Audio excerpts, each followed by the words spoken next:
Jou daaglikse CLF-inspirasie. 'n Moeilike werk. Dit is moedswillige en hardkoppige mense, na wie toe ek jou stuur. Esegiel 2 vers 4.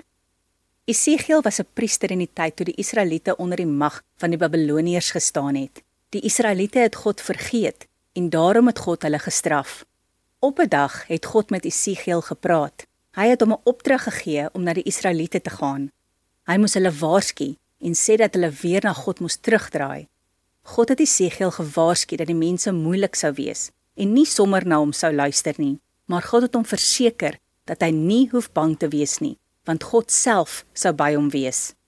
Wanneer jy vir God getuig, sal jy ook baie hardkoppige mense kry, mense wat dit vir jou moeilik sal maak.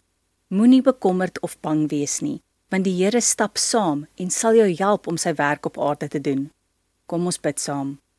Liewe Heer, al is die werk hier op aarde moeilik, help my om elke dag van U te getuig. Amen.